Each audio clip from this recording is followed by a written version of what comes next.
Bonjour, chers collègues. Monsieur Gollnisch, vous avez entendu la décision de la présidence,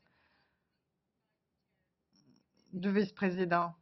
Vous pouvez faire une remarque.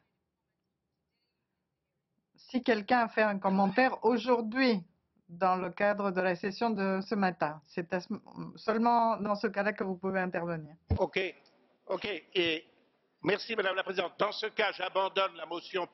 J'abandonne la motion pour fait personnel, article 164, pour me rallier à votre interprétation. En revanche, je demande la parole 1 minute pour une motion d'ordre. Et je peux vous dire sur quoi se fonde très précisément ma motion d'ordre, les articles du règlement concernés. Oui.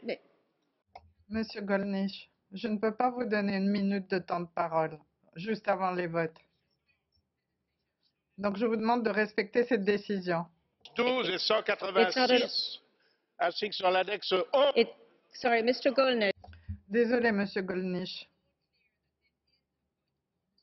Il n'est pas du tout clair que ce soit un rappel au règlement. Merci, collègue. Avant de poursuivre le vote,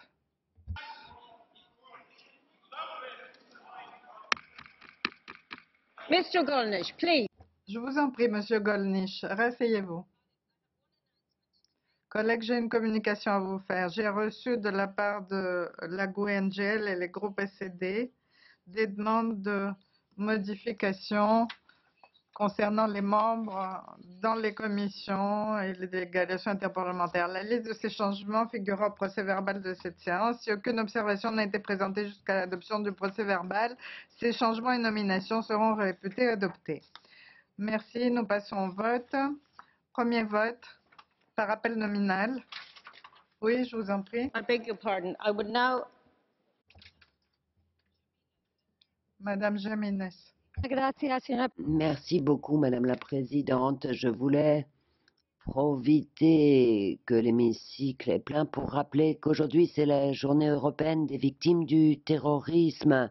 Ça coïncide avec le 11 mars où il y a eu de terribles attentats à Madrid. Et très rapidement, je voudrais dire que le terrorisme tue et terrorise tout le monde. Et chacun d'entre nous peut être victime du terrorisme. Merci.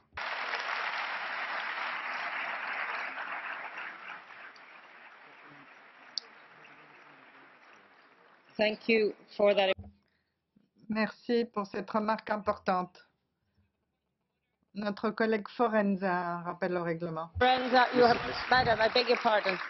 Madame Forenza. Grazie Presidente. Merci, Madame la Présidente.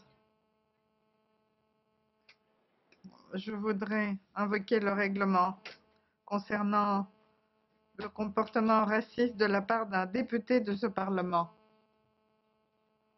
qui a traité le peuple rome comme étant un déchet de la société dans une émission télévisée suivie par des millions de personnes. Je voudrais demander que des mesures soient prises contre M. Bonanno qui a fait ces déclarations. Merci.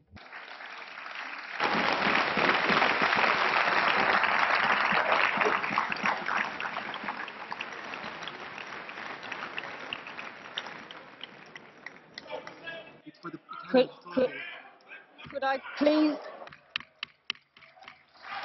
Could I clarify for the House? Je voudrais préciser à l'intention de l'Assemblée. Could I please clarify for the House your point?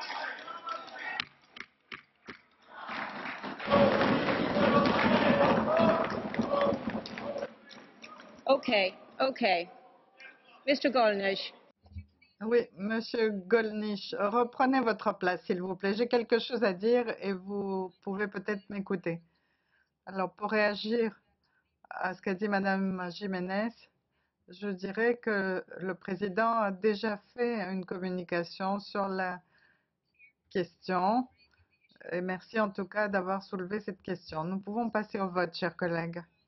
Le rapport de Monsieur Wallens sur les importations en provenance de certains pays tiers.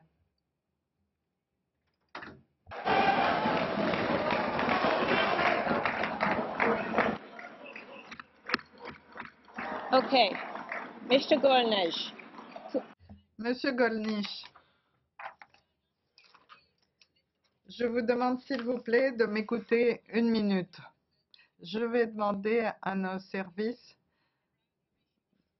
d'éclaircir avec vous cette question de rappel au règlement. Je vais poursuivre le vote tant que la situation n'est pas claire au sujet de ce rappel au règlement et je vous demande de faire preuve de respect vis-à-vis de notre Parlement.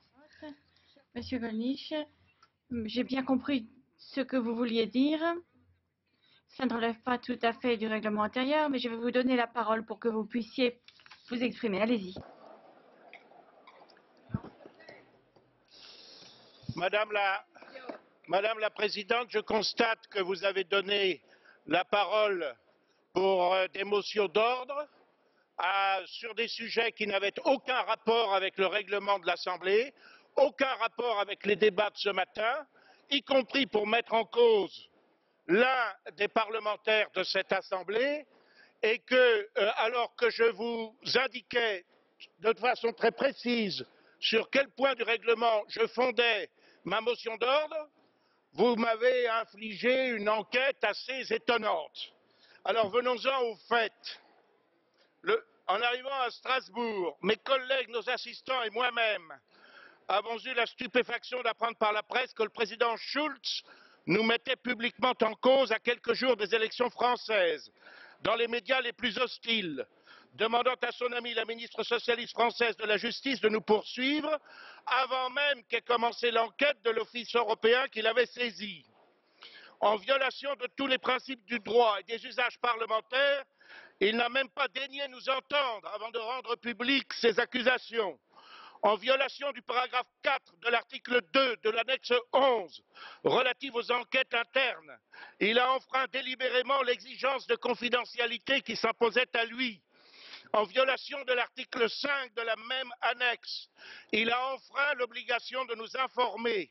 En violation de l'article 2, paragraphe 4, il nous soumet à un traitement inéquitable et discriminatoire, car s'il estimait à tort incompatible la situation d'assistant parlementaire et les responsabilités politiques au sein d'un parti, il devrait soumettre à enquête l'ensemble des députés et assistants, à commencer par ses amis socialistes, puisqu'un examen rapide et superficiel nous avait déjà découvert 9 assistants chez ses amis politiques exerçant une fonction politique importante. En 30 ans de vie parlementaire, je n'ai jamais vu un président d'Assemblée se comportant d'une façon aussi partiale et partisane.